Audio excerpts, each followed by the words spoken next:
Halo pejuang PTN 2023, khususnya pejuang SNBP. Terima kasih udah klik video ini. Selamat datang di channel aku, Ajeng Septin. Yeay, congratulations ya, sudah ditetapkan menjadi siswa eligible. Itu artinya kalian merupakan siswa-siswi terbaik secara akademik dari tahun angkatan kalian di sekolah kalian. Selamat! Selamat untuk memulai perjuangan baru dengan langkah yang lebih awal. Jangan sia-siakan ya kesempatan emas ini.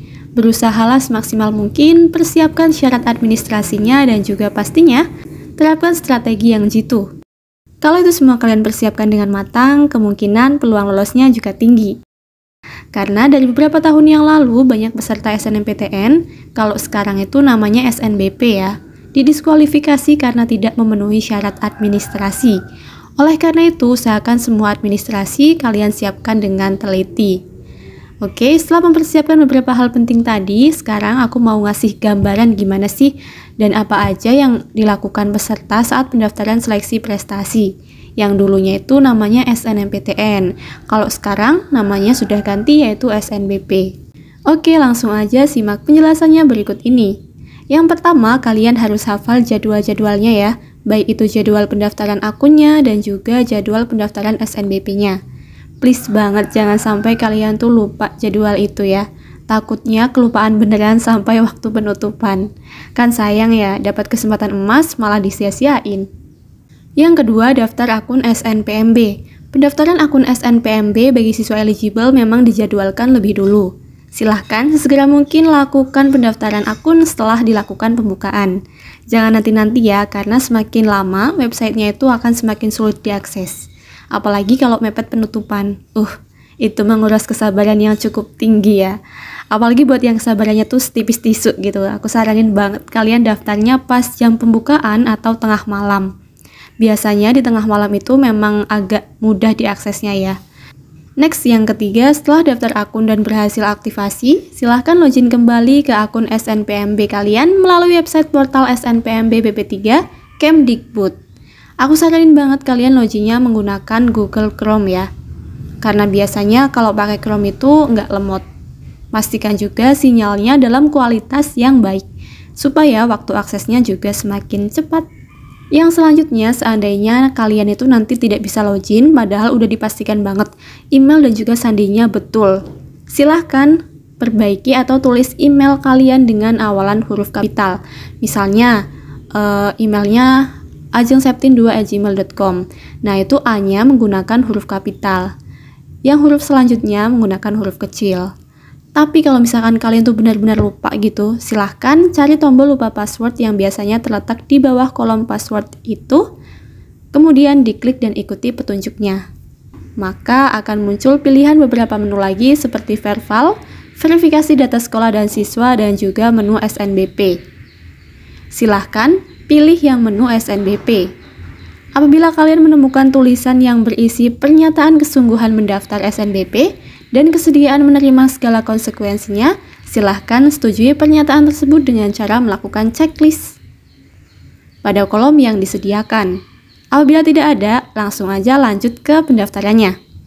Kemudian setelah itu, carilah menu yang bertuliskan pendaftaran atau pilihan. Biasanya terletak di bagian atas atau di bagian kanan halaman.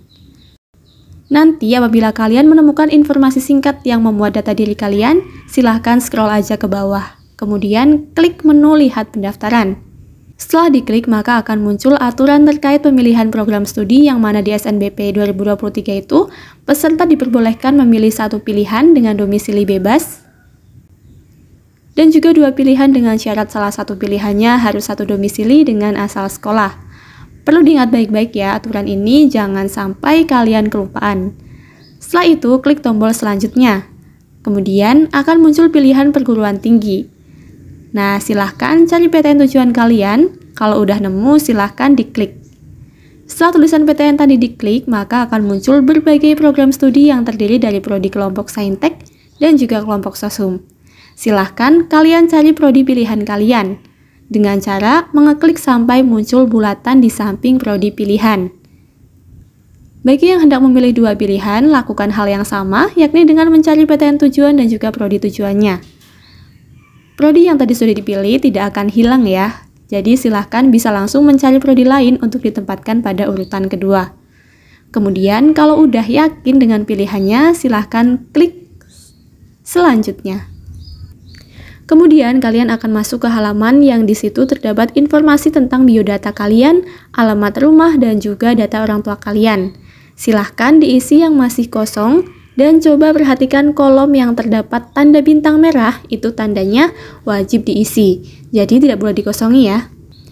Selanjutnya bagi pendaftar SNBP yang juga sebagai pemegang KIP, silahkan isikan nomor KIP kalian dan scan KIP-nya di kolom yang disediakan. Perhatikan juga aturan terkait jenis file dan juga ukurannya ya. Bagi yang tidak punya KIP, silahkan dilewati saja tahap ini. Setelah diisi dan dipastikan isinya valid, silahkan klik tombol selesai dan juga simpan.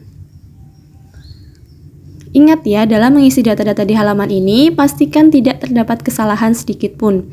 Karena apabila terdapat kesalahan tetapi kalian sudah terlanjur finalisasi atau simpan permanen, maka data sudah tidak dapat diperbaiki lagi. Oleh karena itu, pastikan sebelum finalisasi atau simpan permanen, semua data yang kalian isikan adalah benar dan juga valid. Yang selanjutnya yakni cari menu portofolio. Biasanya terdapat di samping atau di bawah menu pendaftaran. Tetapi ini khusus untuk yang memilih prodi kelompok seni dan juga olahraga. Untuk bisa mengetahui apakah kalian perlu melampirkan portofolio atau tidak, itu akan diinformasikan di website tersebut. Jika kalian tidak memilih prodi kelompok seni dan juga olahraga, maka tahap ini dilewati saja. Sedangkan bagi yang memilih prodi seni dan juga olahraga, silahkan perhatikan aturan terkait file portofolio yang harus dilampirkan. Misalnya terkait besar dan juga format dokumennya. Silahkan unduh petunjuk portofolio, kemudian cari daftar borang isian portofolio yang sesuai dengan jurusan yang dipilih. Tahap yang selanjutnya yakni mengisi menu prestasi. Menu prestasi terletak di samping atau di bawah menu portofolio. Jadi buat kalian yang tidak mengisi portofolio, setelah pendaftaran kalian langsung klik menu prestasi aja. Di menu prestasi ini silahkan isikan maksimal 3 sertifikat atau piagam terbaik kalian yang tentunya didapatkan selama duduk di bangku SMA atau sederajat. Dalam mengunggah file piagam atau sertifikat ini, kalian juga perlu memperhatikan aturan terkait jenis filenya dan juga ukuran filenya. Pokoknya pastikan tidak ada kesalahan sedikit pun. Untuk file prestasi ini bisa dikosongi ya, jadi tidak wajib untuk diisi.